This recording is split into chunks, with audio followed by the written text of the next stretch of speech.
What do I think of Operation Transformation?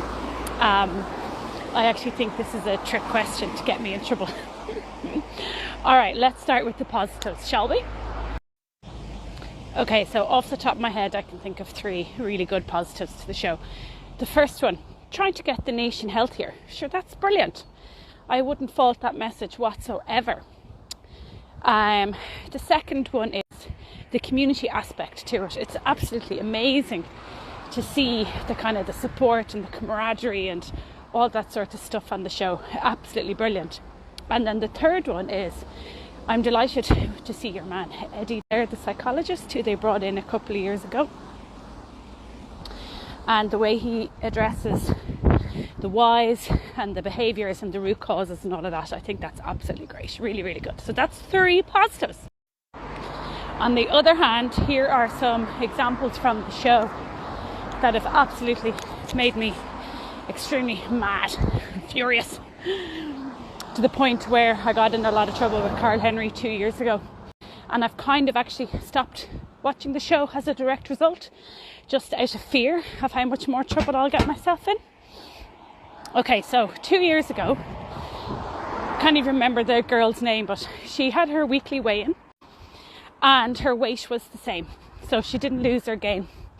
Karl Henry went on to tell her that she lost 3.5 pounds of fat in the week, but she gained 3.5 pounds of muscle in the same week, and that's why the weighing scales were staying the same. And this is all because they had this new fancy pants Tanisha digital scales thing, which is a load of bollocks. Sorry, excuse the bollocks. As an educated professional, myself that is, I know that these digital scales can be highly influenced by water weight. So if you're dehydrated, overhydrated, what you ate, what you drank, what you didn't eat, what you didn't drink, they can massively influence the number on these digital scales. So when I asked Karl about it, how can you explain 3.5 pounds of muscle gain in a week, which by the way is physiologically impossible unless you're taking steroids, going to the gym every single day and lifting heavy weights and not just counting your steps, which is what this particular person was doing, plus maybe a few bodyweight squats in her gaff. You cannot build muscle that way. And for 3.5 pounds, you're looking anywhere between 3 to 6 months, and that's with the aid of the anabolic steroids. Steroids, for God's sake. And do you know what Karl's explanation was when I asked him for a little bit more justification or reasoning behind why this happened? He said, because that's what the scale said. So, in other words, the computer said so, therefore it is. Now, to me, that is just mind-boggling. He wasn't able to engage in rational discussion whatsoever.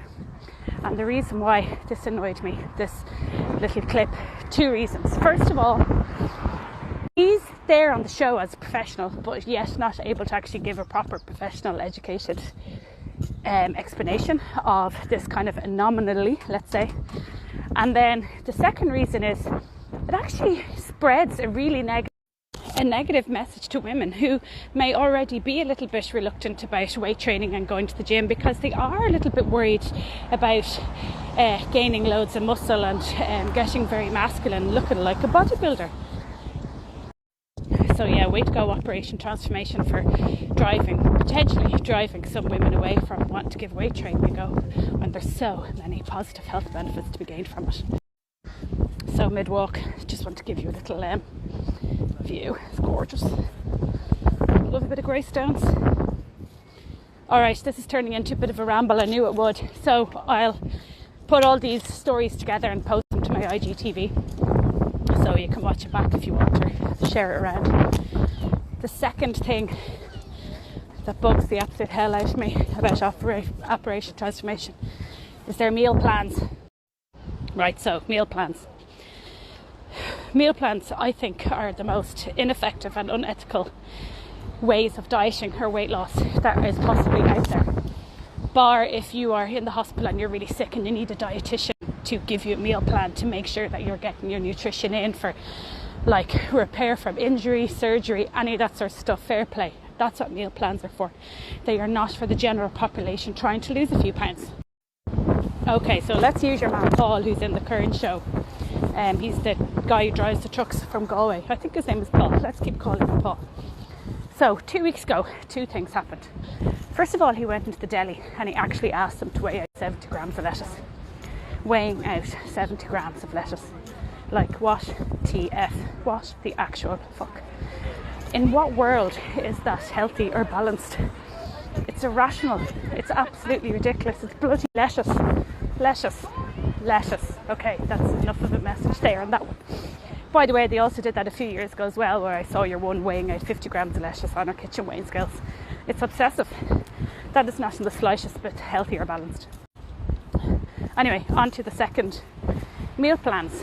He was away from home and he made a request to the dietitian to have options that are better suited to him. And they said no. So let's put a bit more context to this story. So he was away from home doing an overnight truck drive trip or whatever. And the dietitian expected him to stick to his current meal plan. So her suggestions were to prepare the meals at home, bring them with them and put them in the microwave. His answer was, I don't like eating microwave food, which I think is absolutely fine. He'd prefer a way simpler option because I don't know exactly what it was, but it was probably like quinoa and curly kale or something ridiculously healthy like that. Healthy. And he just wanted a simple food swap. Like, in what world can a dietitian not say, oh well, this is the equivalent of having a chicken fillet, one potato and a couple of spears of broccoli? He could very easily do that because that's the sort of food he wants. It's very obvious that he's a kind of meat and spuds and two veg kind of guy, you know. I just thought that was absolutely silly. So why is this a problem? I hear you all cry. Well, it's a big problem because if you actually listen to anything I ever say, one of my main messages is that if you don't enjoy the way you eat, you will not stick to it, right? He was clearly not enjoying the way he was eating. The show, the dietitians, the experts were asking him to change his lifestyle so dramatically to suit what they were giving out. And this sort of change is not sustainable. This one is a good one for Twitter.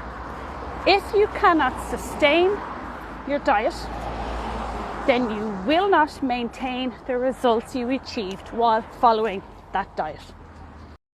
So yeah, that's the issue with meal plans now from my point of view. One, they're extremely unsustainable. And two, you learn absolutely nothing from them when it comes to long-term behaviour change, which is the absolute answer to everyone's problems in that show. They have to get down to the root cause of their behaviour in the first place. Which brings me back to a positive, your man Eddie, the psychologist. So there you have it, a nice positive, negative feedback sandwich for you. And the judgey weigh-ins, Jesus Christ, I would hate to be put through that. It's absolutely disgusting the way they judge them, strip them down and literally judge them. It's absolutely awful, hate it. Alright, I'm trying to think of a positive to finish with. I've been told they have lovely recipes on their website, so go check them out. Just don't weigh out the lettuce, please. And the other positive, getting the nation moving. Personally, myself, I'm doing a 5k a day challenge for the whole of spring after doing it in January and feeling absolutely brilliant as a result of it. So get moving, looking forward to seeing everybody participate in their 5k in a couple of weeks time, and I genuinely mean that. I am looking forward to seeing that because I know the sense of achievement and the encouragement and the high fives and all that is just, it really would lift anyone's spirit. So fair play to them for encouraging and instigating all that. But at the end of the day, I don't think this is the last spiel I'll ever go on about Operation Transformation.